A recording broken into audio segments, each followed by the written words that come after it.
Nesse vídeo, vocês que estão se preparando para uma prova de vestibular ou concurso, verão o nosso comentário para uma questão de concurso que, apesar de nós atribuirmos um nível fácil de resolução, também contém entre as alternativas incorretas, digamos assim, uma armadilha para o concursando desatento. Então vamos lá!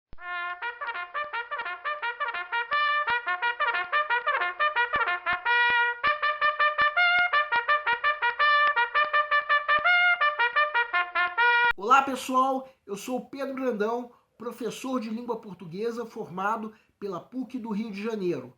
Começa agora mais uma videoaula do nosso canal Português Papo Cabeça.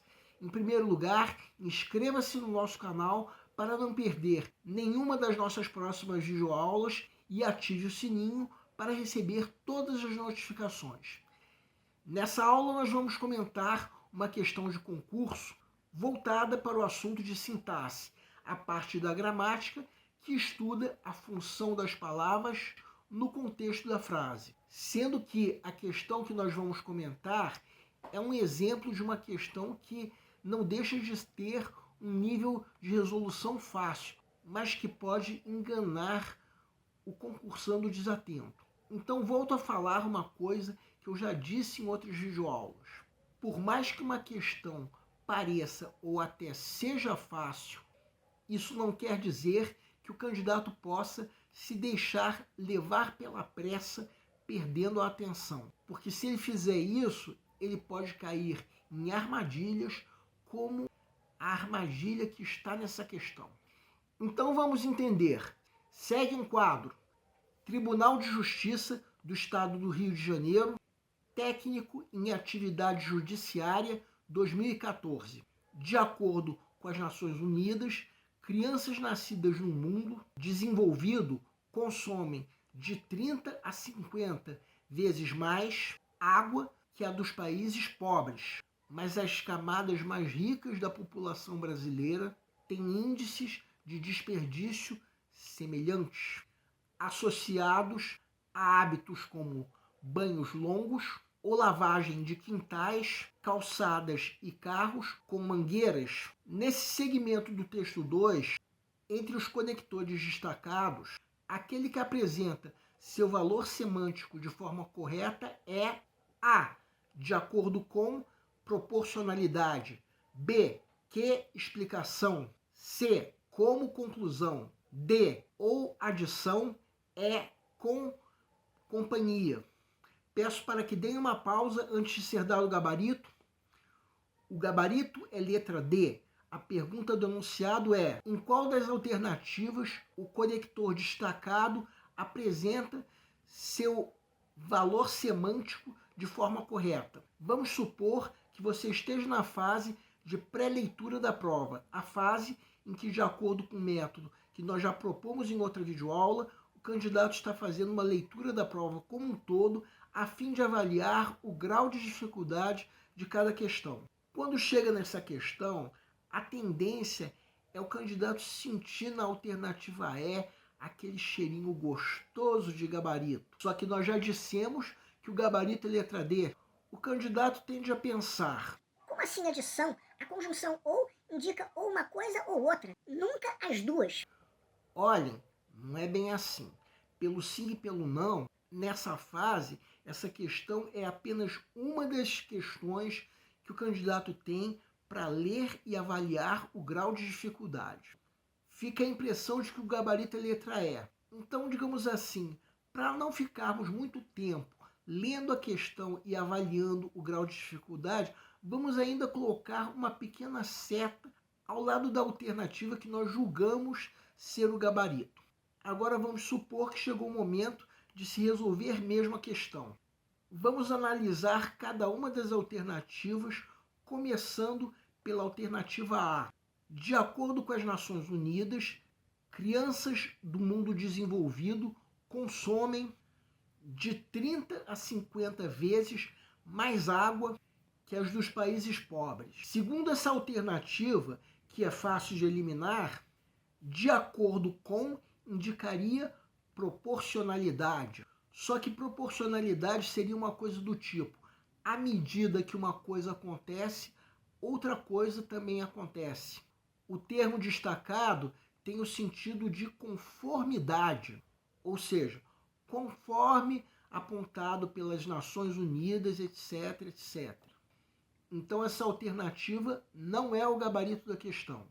Agora vejam a alternativa B, que é sobre a mesma frase, só que agora dizendo que a conjunção que tem um valor de explicação, quando na verdade tem um valor de comparação. Também é uma alternativa fácil de ser eliminada. É só pensarmos no sentido da frase, que compara a quantidade da água recebida pelas crianças dos países desenvolvidos com a quantidade recebida pelas crianças dos países pobres. Então, essa alternativa não é o gabarito da questão.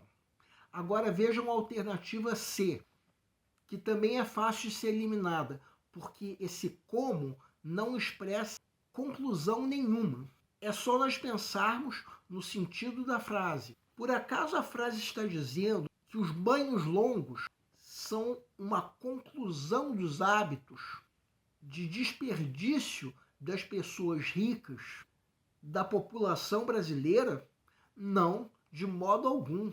Está usando esses longos banhos como exemplo de hábitos de desperdício.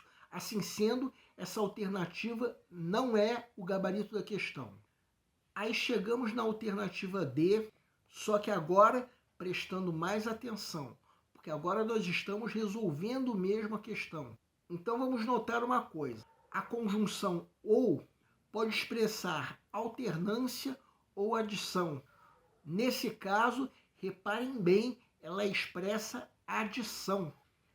Pelo sentido da frase, os banhos longos constituem um primeiro exemplo de hábitos de desperdício e a conjunção ou adiciona mais um exemplo a esses hábitos, a lavagem de quintais, calçadas e carros. Então é esse mesmo sentido da conjunção, adição. Então temos aí o gabarito da questão. Só que nós não marcamos uma seta ao lado da alternativa E, porque parecia ser o gabarito da questão. Então, para o gabarito ser a alternativa D, essa alternativa E precisa estar errada. Do contrário, a questão pode ser anulada. Só que essa alternativa E está incorreta, sim. Pensem no sentido da frase. Será que o que está dito é que a lavagem de quintais, carros e calçadas é feita com a companhia da mangueira? Não é bem isso. O que a frase está dizendo é que a mangueira é usada como um instrumento de lavagem. Ou seja, essa alternativa está incorreta, embora depois da primeira leitura pareça ser correta. Então a alternativa D é a única que responde corretamente a pergunta do enunciado, sendo, portanto, o gabarito da questão. Bem, nas duas aulas de sexta-feira mais recente, nós comentamos duas questões dessa mesma prova, no caso do Tribunal de Justiça do Estado do Rio de Janeiro. Na primeira dessas videoaulas, comentamos uma questão cujo nível de resolução pode ser médio ou difícil. Depois nós comentamos uma questão da mesma prova a qual nós atribuímos um nível médio. Nessa aula, finalmente, nós comentamos uma questão dessa mesma prova de nível fácil, ainda que contenha uma armadilha que pode enganar o candidato desatento. Por aí nós esperamos ter acabado com uma ideia que pode ter ficado para muitos dos nossos seguidores, de que as questões de concurso de língua portuguesa têm sempre um nível fácil. Nós acabamos de comentar uma questão que contém, entre as alternativas incorretas, uma armadilha para os candidatos desatentos. Então vou repetir, por mais que uma questão pareça ou até seja fácil, isso não quer dizer que o candidato possa se deixar levar pela pressa, perdendo a atenção. O nosso canal Português Papo Cabeça antigamente se chamava Aprenda Língua Portuguesa. Cada vez mais estaremos focados em vocês que estão movendo a roda da história para que seja criado um futuro melhor para todos. Então, o nosso foco principal continua sendo os vestibulandos, que terão no nosso canal uma fonte importante de estudo de língua portuguesa, onde nós ensinaremos os recursos da nossa língua para que possam, em primeiro lugar, escrever de forma adequada, entre outros textos, a redação do vestibular. Em segundo lugar, para que possam interpretar textos de forma adequada, não apenas numa prova de vestibular ou concurso, mas também na leitura de textos que ajudarão vocês a se manterem atualizados. Cada vez mais nós teremos no nosso canal um Papo Cabeça. Ensinaremos nossa língua sim, mas de forma a estimular a inteligência que nasceu dentro de vocês e que precisa ser estimulada. E a missão do nosso canal é melhorar cada vez mais. Então vocês podem usar a nossa fanpage do Facebook para fazerem qualquer comentário, elogio, crítica ou ainda reclamação sobre as nossas videoaulas. E vocês também podem usar a nossa fanpage do Facebook para pedirem para esclarecer qualquer dúvida que vocês tenham sobre a matéria. E nós agradecemos a todos vocês que estão assistindo às nossas videoaulas. Em especial, nós agradecemos a todos vocês que estão compartilhando nossas videoaulas com outras pessoas. Muito obrigado porque vocês estão ajudando o nosso canal a ser feito. Pedimos ainda que deixem um like. Muito obrigado e aguardem nossa próxima aula.